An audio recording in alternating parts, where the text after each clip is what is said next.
Hello दोस्तों, स्वागत है आप सभी का हमारे एक नई वीडियो पर। दोस्तों आज की वीडियो बहुत काम की होने वाली है। दोस्तों आज की वीडियो पर हम बात करने वाले हैं कि बैंक में पैसा रखने से या फिर एसआईपी करने में क्या फ़र्क है। आज उसी को हम इस वीडियो में समझने वाले हैं बहुत आसान तरीके से। तो चलिए दोस्तों शुरू करते हैं। अगर आपके पास हर महीने कुछ पैसे बचते हैं तो आपके मन में एक सवाल ज़रूर आता होगा साथियों, पैसा बैंक में रखें या फिर एसआईपी शुरू करें। दोनों जगह पैसा रखना अलग अलग काम करता है। अगर आपने ये अंतर समझ लिया तो आप अपने पैसों को लेकर बेहतर फैसला भी ले सकते हैं। चलिए बहुत आसान भाषा में समझते हैं। सबसे पहले बात करते हैं बैंक में पैसा रखने की। जब हम अपना पैसा बैंक के सेविंग अकाउंट में रखते हैं तो हमारा पैसा सामान्य तौर पर सुरक्षित और आसानी से हमको उपलब्ध रहता है। कहने का मतलब ये है कि अगर आपको ज़रूरत पड़ जाती है, मान लीजिए आपके पास 50,000 रुपये हैं और अचानक घर में कोई काम लग जाता है, पैसे की ज़रूरत पड़ जाती है, तो आप बैंक से उस पैसे को आसानी से निकाल सकते हैं। यानी बैंक में रखे पैसे का सबसे बड़ा फ़ायदा है पैसा ज़रूरत के समय आसानी से इस्तेमाल किया जा सकता है। लेकिन यहाँ एक बात समझनी ज़रूरी है, बैंक के सेविंग अकाउंट में मिलने वाला ब्याज आमतौर पर सीमित होता है। दूसरी तरफ आती है एसआईपी यानी कि सिस्टमेटिक इन्वेस्टमेंट प्लान। इसमें आप किसी म्यूचुअल फंड स्कीम में नियमित रूप से एक निश्चित रकम निवेश करते हैं, जैसे हर महीने 500 रुपये, 1000 रुपये, हर महीने 5000 रुपये, आप जितना चाहें उतना करते हैं। अब यहाँ सबसे ज़रूरी बात है, एसआईपी कोई अलग निवेश उत्पाद नहीं है दोस्तों, बल्कि म्यूचुअल फंड में नियमित निवेश करने का एक तरीका है।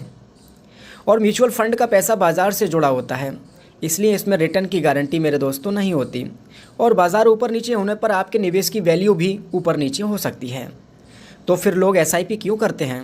अब सोचने वाली बात है, क्योंकि एसआईपी का उद्देश्य अक्सर लंबे समय में पैसा बनाने का होता है। उदाहरण के लिए, अगर कोई व्यक्ति हर महीने 2000 रुपये निवेश करता है तो ये धीरे धीरे एक बड़ा निवेश कोष बनाने की कोशिश कर सकता है।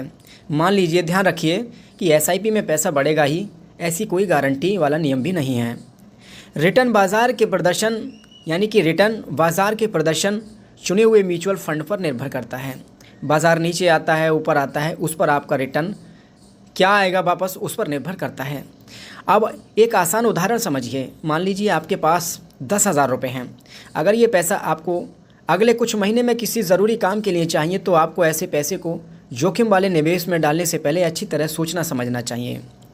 लेकिन अगर आपके पास पैसा लंबे समय के लिए है और आपको लगता है कि ये पैसा मैं कहीं फ़िक्स करना चाह रहा हूँ, तो आप बाज़ार से जुड़े निवेश का जोखिम समझते हैं, आपको जानकारी है, तो एसआईपी करने के लिए एक ये बेहतर विकल्प हो सकता है।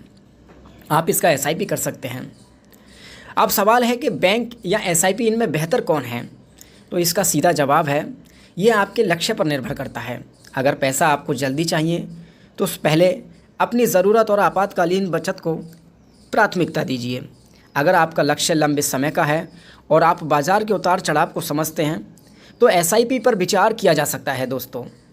यानी बात बैंक बनाम एसआईपी की नहीं है, बात है सही पैसे को सही जगह रखने की। एक तरफ बैंक आपके रोज़मर्रा और ज़रूरी खर्चों के पैसों को संभालने में आपका मदद कर सकता है, वहीं दूसरी तरफ एसआईपी लंबे समय के निवेश लक्ष्य के लिए इस्तेमाल की जा सकती है। एसआईपी। अब दोस्तों सबसे बड़ी गलती क्या होती है? लोग बिना लक्ष्य बनाए निवेश शुरू कर देते हैं, बिना जानकारी के निवेश शुरू कर देते हैं।